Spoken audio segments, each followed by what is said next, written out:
இந்த உலகம் உய்ய வேண்டுமானால் அதில் அன்பு செழிக்க வேண்டும். உலகுக்கு அன்பை போதித்த பல மகான்களின் பெயர்களை வரலாறு அன்போடும் மரியாதையோடும் இன்றும் சுமந்து நிற்கிறது. அந்த மகான்களுள் ஒருவரை சந்திப்போம். அவர் வாழ்ந்த வாழ்க்கையை சிந்திப்போம். செல்வச் செழிப்பில் பிறந்து உலக பற்றை துறந்து போதி மரத்தடியில் ஞானம் பெற்று அன்பை போதிக்கும் உலகின் மாபெரும் சமயங்களுள் ஒன்றான பௌத்த சமயத்தை நிறுவிய கௌதம புத்தரின் பிறந்த தினம்தான் விசாக தினம். இன்றைய நேபாள எல்லைக்குள்ளிருக்கும் லும்பினி எனும் ஊரில் கிமு 563 ஆண்டு, அதாவது சுமார் 2500 ஆண்டுகளுக்கு முன்பு பிறந்தார் சித்தார்த்தர்.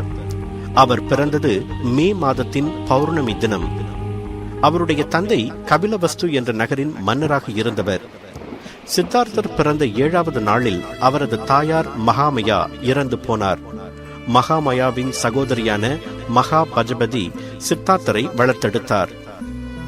தன் மகன் உலகை ஆளும் மன்னனாக வேண்டும் என்று விரும்பினார் தந்தை. ஆனால் ஒரு முதியவர், ஒரு நோயாளி, மரணமுற்றவர், ஒரு துறவி ஆகியோரை பார்க்க நேர்ந்தால் சித்தார்த்தர் துறவரம் பூண்டு விடுவார் என்று சோதிடர்கள் கணித்துச் சொல்லவே சித்தார்த்தரை அரண்மனையை விட்டு வெளியேறா வண்ணம் பொத்தி வளர்க்கத் தொடங்கினார் தந்தை. பல ஆண்டுகள் வெளி உலகம் தெரியாமல் எல்லா சுகபோகங்களையும் அனுபவித்து அரண்மனையிலேயே மகிழ்ச்சியாக வளர்ந்தார் சித்தார்த்தர்.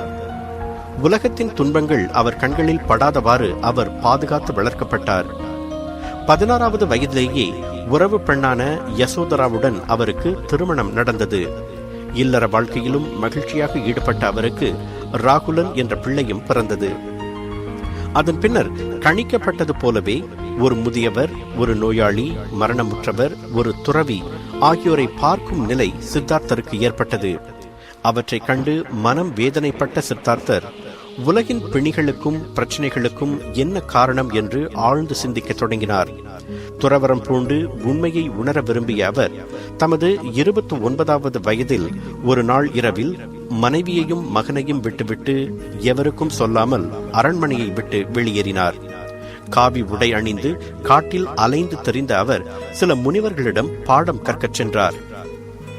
தங்கள் உடலை வருத்தி கடுமையான தவம் புரிந்தால் மட்டுமே ஞானம் பெறலாம் என்று எல்லா முனிவருமே கூறினர். அதை கேட்டு பல ஆண்டுகள் தன் உடலை வருத்தி கொண்டார் சித்தார்த்தர்.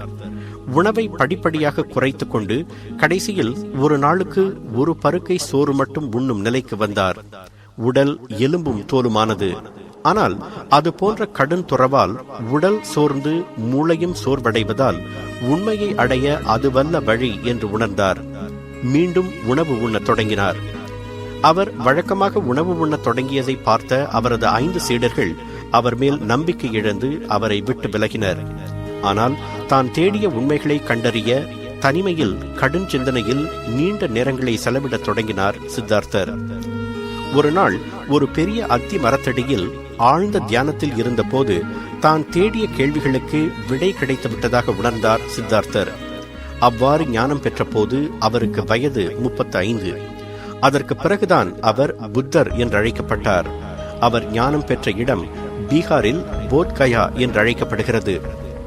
அடுத்த 45 ஆண்டுகள் வட இந்தியா முழுவதும் பயணம் செய்து தான் உணர்ந்த உண்மைகளை போதித்தார் புத்தர். அவருடைய போதனைகளை 4 உயர் உண்மைகள் என்று அழைக்கின்றனர் பௌத்தர்கள். முதலாவது உண்மை, மனித வாழ்க்கை இயல்பாகவே துன்பம் நிறைந்தது. 2வது உண்மை, அந்த துன்பத்திற்கு காரணம் தன்னலமும் ஆசையும். 3வது உண்மை, மனிதனால் தன்னலத்தையும் ஆசையையும் அடக்க முடியும். 4வது உண்மை, மனிதன் தன்னலம் ஆசை ஆகியவற்றிலிருந்து தப்பிக்க 8 வகை பாதை உண்டு. நேர்மையான கருத்து, நேர்மையான எண்ணம், நேர்மையான பேச்சு, நேர்மையான செயல், நேர்மையான வாழ்க்கை, நேர்மையான முயற்சி, நேர்மையான சித்தம், நேர்மையான தியானம் ஆகியவையே அந்த 8 பாதைகள். புத்தர் தனது முதல் போதனையை வாரணாசிக்கு அருகில் இருக்கும் சர்நாத் என்ற பகுதியில் நிகழ்த்தினார். அவருடைய போதனைகள் அவர் வாழ்ந்த காலத்திலும் எழுதப்படவில்லை. அவர் மறைந்து பல நூற்றாண்டுகள் வரையும் எழுதப்படவில்லை. புத்த மதத்தில் சில கிளைகள் ஏற்பட்டதற்கு அது ஒரு முக்கிய காரணம். தற்போது பௌத்த மதத்தில் 2 முக்கிய பிரிவுகள் உண்டு. ஒன்று தேரவதா பிரிவு, அது தென்கிழக்காசியாவில் தழைத்தோங்கியது. 2வது பிரிவு மகாயானம். அந்த பிரிவு திபெத், சீனா, வட ஆசியா ஆகியவற்றில் செழித்தோங்கியது.